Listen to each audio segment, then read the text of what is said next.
Zuara was a village known for its wealth and bustling markets, where traders from far and wide came to buy and sell goods. In this prosperous land, a young woman named Sahira married Jabari, the son of a wealthy merchant. Sahira was kind-hearted, gentle, and full of warmth, always treating everyone with respect. She loved Jabari deeply, and for a time, they were happy together. However, there was one shadow over their marriage: Jabari's mother, Adoa. Adoa was a woman of great influence in Zuara. She was proud, sharp-tongued, and used to getting her way. To her, Sahira was nothing more than a poor girl with no high status or noble lineage. She believed her son deserved someone better, a woman from a family of wealth and power. From the moment Sahira stepped into their home, Adoa made it clear that she did not belong. Every day, Adoa found ways to humiliate and belittle Sahira. She gave her the hardest chores, criticized her cooking, and found fault in everything she did. If a plate broke,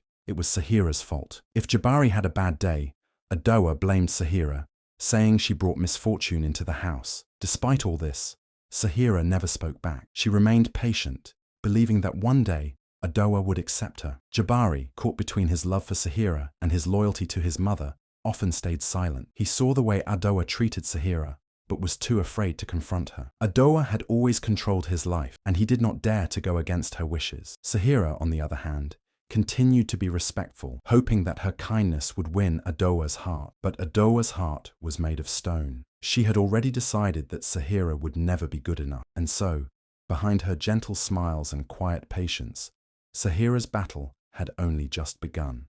Adoa was not a woman who accepted defeat easily. She had already made up her mind that Sahira did not belong in her family, and she was determined to drive her out. However, she knew that forcing Jabari to leave his wife outright would not be easy. He loved Sahira deeply, and despite her mistreatment, he still stood by her side. So Adoa decided to use a different approach, one that would turn Jabari against Sahira without him even realizing it. She started planting small doubts in Jabari's mind. Every time something went wrong in the house, she made sure to connect it to Sahira. If the wind knocked over a basket of fruit, Adoa would sigh and say, "Ever since Sahira came into this house, strange things keep happening." If Jabari lost a business deal, she would shake her head and whisper, "Perhaps your wife has brought bad luck to our family." At first, Jabari brushed off these remarks, laughing at his mother's words. But Adoa was patient. She knew that doubts, like seeds, needed time to grow. One evening, Adoa pretended to lose one of her expensive gold bracelets. She searched the house frantically, calling for the servants and making a scene. When she saw Jabari approaching, she suddenly gasped and pointed at Sahira. "You were the last one near my room. Where is my bracelet?" she accused. Sahira's eyes widened in shock. "I didn't take it, Mother Adoa," she said calmly. But Adoa shook her head, pretending to be heartbroken. "I have never lost anything in this house until now," she said, her voice trembling. "What kind of shame is this?" Jabari was caught between his wife and his mother. He wanted to believe Sahira, but Adoa's words kept echoing in his mind. Could it be true? Was Sahira really bringing misfortune to the family? His hesitation was all Adoa needed. She started spreading rumors in the village, telling the women at the market how unfortunate it was that her son had married someone who attracted bad luck. Soon, whispers spread through Zuara, and people began looking at Sahira with suspicion. Sahira noticed the change in Jabari. He became distant, watching her with questioning eyes instead of love. When she spoke, he sometimes hesitated before answering, as if doubting her words. The man who once adored her, who once promised to protect her, was now unsure. He still loved her, but Adoa's poison had already seeped into his heart, and little by little, his trust in Sahira began to break. Adoa knew that simply turning Jabari against Sahira was not enough. She needed to replace her with someone else, someone she could control, someone who would make Sahira seem even more unworthy in comparison. And so, she searched for the perfect woman to take Sahira's place. It didn't take long for her to find Mizani, the daughter of a nobleman. Mizani was beautiful, elegant, and came from a wealthy family, but beneath her charming smile, she was cunning and greedy. She had always dreamed of marrying into a rich household where she could enjoy a life of luxury without effort. When Adoa approached her with a plan to take Jabari from Sahira, Mizani didn't hesitate. She saw an opportunity to gain wealth and power, and she was more than willing to play along. Adoa wasted no time introducing Mizani to Jabari. She spoke endlessly about how graceful and well-mannered Mizani was, how she came from a powerful family, and how she would bring good fortune to their household. Mizani, skilled in the art of deception, played her role perfectly. She smiled sweetly at Jabari, complimented him on his wisdom, and made him feel important. Unlike Sahira, who was quiet and humble, Mizani was playful and full of laughter. Jabari found himself drawn to her, even though deep down, he knew it was wrong. As the days passed, Adoa increased the pressure. She reminded Jabari of all the bad luck Sahira had supposedly brought into his life. She spoke of the wealth and success that awaited him if he chose Mizani instead. "Do you want to struggle forever?" she asked him one evening. "A man like you deserves a wife who can bring fortune to his home, not one who brings only hardship." Jabari, already filled with doubts about Sahira, slowly began to believe his mother's words. One night, after weeks of persuasion, Adoa finally convinced Jabari to make his decision. He called Sahira into the courtyard, his face filled with guilt, but his heart hardened by his mother's words. "Sahira," he said, his voice cold and distant, "this marriage is not working. I think it is best if we go our separate ways." Sahira felt the world collapse around her. She stared at Jabari, hoping to see a trace of the man she had married, the man who had once loved her, but his eyes held no warmth. She turned to Adoa, who stood behind him with a triumphant smile, and then to Mizani, who pretended to look innocent. Tears filled Sahira's eyes, but she did not beg, she did not plead. She simply nodded, knowing that there was no use fighting for a man who had already chosen to betray her. With nothing but the clothes on her back, she walked out of the house that had once been her home. The doors closed behind her,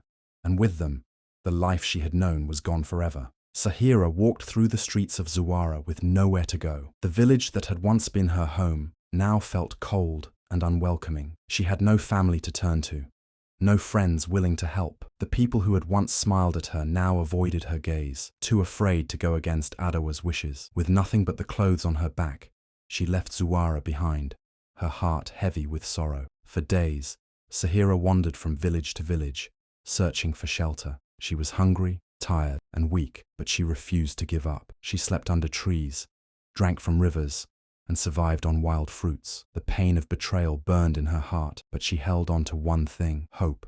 She knew she could not let this be the end of her story. One evening, after walking for what felt like forever, Sahira arrived at a small village called Bantoro. Her feet ached and her body was weak from exhaustion. Just as she thought she could go no further, she collapsed near a small hut. A gentle old woman named Mama Lengo found her and took her inside. Mama Lengo was a well-known healer in Bantoro, respected for her wisdom and knowledge of herbs. She cared for Sahira, feeding her, tending to her wounds, and giving her a place to rest. When Sahira regained her strength, she told Mama Lengo her story. The old woman listened patiently, then smiled and said, "My child, sometimes the worst things happen to lead us to where we are meant to be." Her words stayed with Sahira, filling her with a new sense of purpose. Determined to rebuild her life, Sahira asked Mama Lengo to teach her the art of healing. She spent her days learning about plants, mixing medicines, and treating the sick. It was not easy, but Sahira worked harder than ever. With each passing year, she became wiser and more skilled. People from distant villages came seeking her help, and she earned their trust and respect. Over time, Sahira transformed from a broken woman into a powerful healer. She was no longer the abandoned wife who had been thrown out with nothing. She was now a woman of strength, wisdom, and purpose. She had found a new home, a new family, and a new life. And though she had not forgotten the pain of her past, she no longer carried it as a burden. Instead, she used it as fuel to become the woman she was always meant to be. At first, Jabari believed he had made the right choice. With Mizani by his side, he expected a life of happiness, wealth, and peace. But it did not take long for the illusion to shatter. Mizani was not the gentle, loving wife he had imagined. She was selfish and demanding, always wanting more. More gold, more jewelry, more luxury. She spent Jabari's money carelessly, throwing extravagant parties and buying expensive clothes while he worked tirelessly to keep up with her endless desires. Jabari tried to reason with her, but Mizani had no interest in listening. If he ever questioned her spending, she would laugh and say, "What is the use of money if not to enjoy life?" She treated their home as her personal palace and expected Jabari to serve her every need. The love he had once felt for her quickly turned into regret. It was not only Jabari who suffered. Adoa, too, became a victim of her own choices. She had thought Mizani would be a perfect wife, but instead, she found herself living under the rule of a woman she could not control. Mizani had no respect for her mother-in-law. She ignored Adoa's advice, spoke to her with disrespect, and even humiliated her in front of guests. "Your time has passed, old woman," Mizani would sneer. "This is my house now." Jabari, once devoted to his mother, had no strength to stand up for her. Mizani had turned him against Adoa, just as Adoa had turned him against Sahira. She controlled all the household finances, giving Adoa nothing, forcing her to rely on scraps and the mercy of the servants. The same woman who had once ruled the home now found herself powerless. As the years passed, the situation grew worse. Jabari's business, which had once flourished, began to suffer. With Mizani wasting money faster than he could earn it, his wealth started to disappear. Debts piled up, and soon he was forced to sell his lands and properties to keep up with Mizani's demands. But Mizani had no loyalty. The moment she saw that Jabari was no longer the rich and powerful man she had married, she lost interest in him. One day, without warning, Mizani packed her things and left. She had found another man, one with more money, more status, and more to offer. She did not shed a single tear as she walked out, leaving Jabari with nothing but regret. Adoa watched everything unfold, her heart filled with sorrow. She had destroyed Sahira, believing she was unworthy, yet now she saw the truth. She had ruined her own son's life with her greed and pride, but it was too late. The damage had been done, and there was no way to undo it. Jabari's downfall happened faster than he ever imagined. The business his father had built, the wealth he had inherited, and the comfortable life he had always known, all of it crumbled before his eyes. Mizani had spent his money carelessly, buying expensive clothes, throwing lavish parties, and surrounding herself with luxury. No matter how much Jabari earned, it was never enough to satisfy her greed. He tried to warn her, begged her to slow down, but she only laughed. "A man who counts his coins is a man who is not rich enough," she would say. The debts piled up, and soon Jabari had no choice but to sell his properties. The house that once belonged to his family was taken by creditors. The servants who had once served him left, knowing there was no more money to pay them. His once thriving business collapsed, and no one came to help him. The people of Zuara, who had once respected him, now turned their backs on him. They whispered about how foolish he had been, how he had thrown away a good woman like Sahira for a heartless woman like Mizani. When Mizani saw that the wealth was gone, she wasted no time. One morning, Jabari woke up to find her packing her bags. He begged her to stay, promising to rebuild their life, but Mizani only smirked. "I didn't marry you to live like a beggar," she said coldly. And with that, she walked out of his life, leaving him with nothing but regret. Adoa, too, suffered the consequences of her own actions. She had once ruled the household with pride, treating others as if they were beneath her, but now she had nothing. With no wealth, no power, and no one to turn to, she became an outcast. The same villagers who had once feared and respected her now looked at her with disdain. Some even mocked her, reminding her of how cruel she had been to Sahira. Jabari sat in the ruins of his life, his heart filled with regret. He had once loved Sahira with all his heart, but he had allowed himself to be blinded by lies. He had let go of the one woman who truly cared for him, all because of his mother's jealousy and his own foolishness. Now, he had lost everything: his home, his business, his wife, and his dignity. The pain of his choices weighed heavily on him, but there was no way to turn back time. He had made his bed, and now he had to lie in it. Adoa never thought she would see this day. Once, she lived in a grand house, surrounded by wealth and power. Servants obeyed her every command, and villagers treated her with respect. But now, all of that was gone. She had no home, no money, and no one to help her. With nowhere else to go, she wandered the streets of Zuara, hoping someone would take pity on her. Her fine clothes were long gone, replaced by torn, dirty rags. Her once proud face, always lifted high in arrogance, was now lowered in shame. She sat near the market, holding out her hands, begging for scraps of food. The same villagers who once feared her now looked at her with disgust. Some whispered as they passed, shaking their heads. Others openly laughed. "Look at her now," one woman said. "She used to think she was better than everyone. Now she is no better than a stray dog." The humiliation was unbearable. Every day, Adoa was reminded of her past mistakes. She had destroyed Sahira's life, believing she was unworthy of her son. But in the end, it was her own greed that had led to her downfall. She had chosen Mizani, thinking she would bring more wealth and power to the family. Instead, Mizani had ruined them, taking everything and leaving them with nothing. Jabari, too, could not bear to face his past. After losing everything, he disappeared from the village, unable to look anyone in the eye. He could not face Sahira, not after what he had done to her. He had once been a man of honor, respected and admired. Now, he was just a broken man, filled with regret. No one knew where he had gone, and no one seemed to care. Adoa, once the most powerful woman in Zuara, was now just another beggar on the streets. Her pride had turned to dust.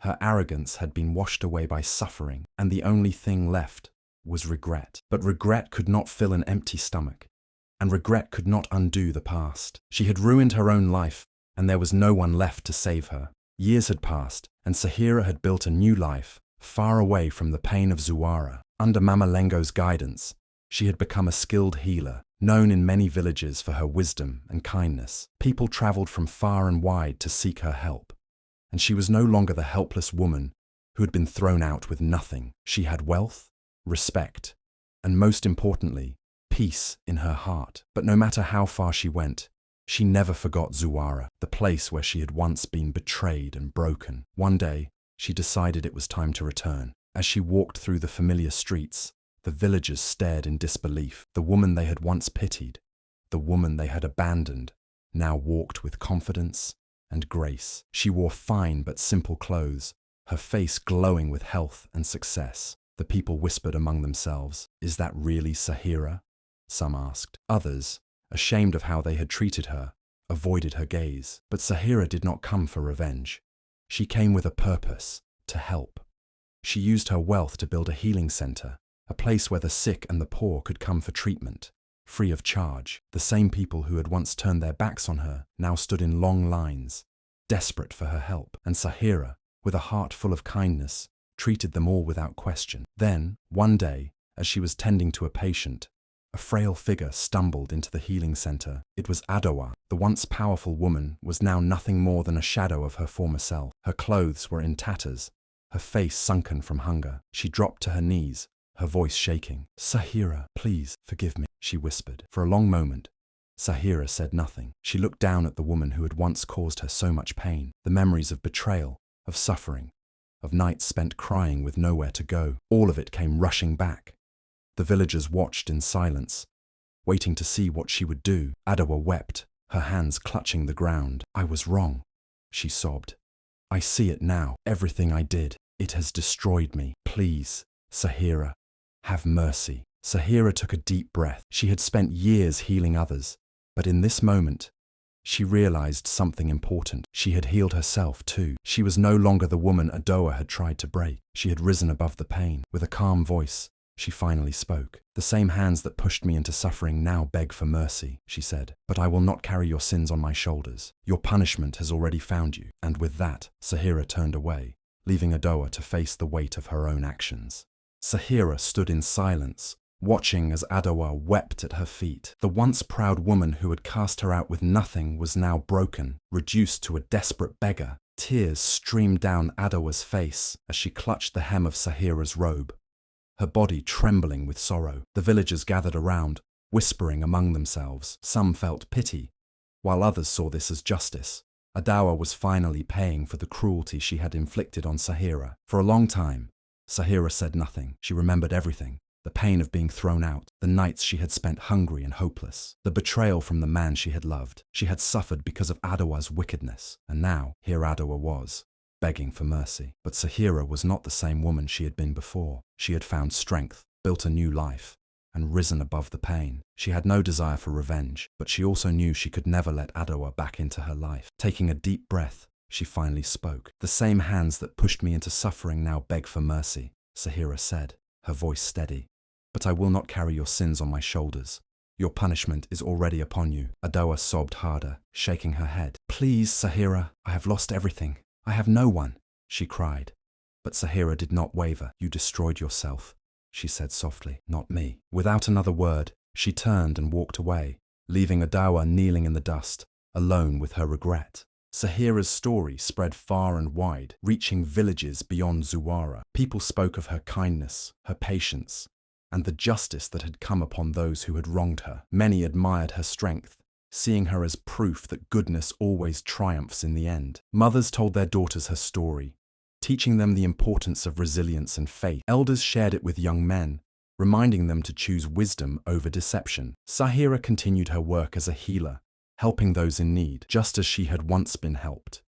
She did not let the pain of the past harden her heart. Instead, she used her experiences to lift others up, guiding the sick back to health and giving hope to the hopeless. With each passing year, her influence grew, and her name became a symbol of grace and perseverance. Meanwhile, Adoa remained on the streets, a shadow of her former self. The woman who had once walked with pride, looking down on others, was now ignored by the very people she had once ruled over. No one offered her kindness, for they remembered how cruel she had been. Hunger and regret became her constant companions, and she spent her days begging for scraps, her once beautiful clothes now torn and filthy. Jabari was never seen in Zuara again. Some said he had wandered to another land, seeking a new beginning, while others believed he could not bear to face the shame of his mistakes. Whatever his fate, he had lost the love of a woman who had once given him everything. In the end, Sahira stood tall, her heart at peace. She had been tested, broken, and cast aside, but fate had restored her. No matter how much someone tried to destroy her, she had risen above it all. She was living proof that karma never forgets, and that the righteous will always find their way back to the light.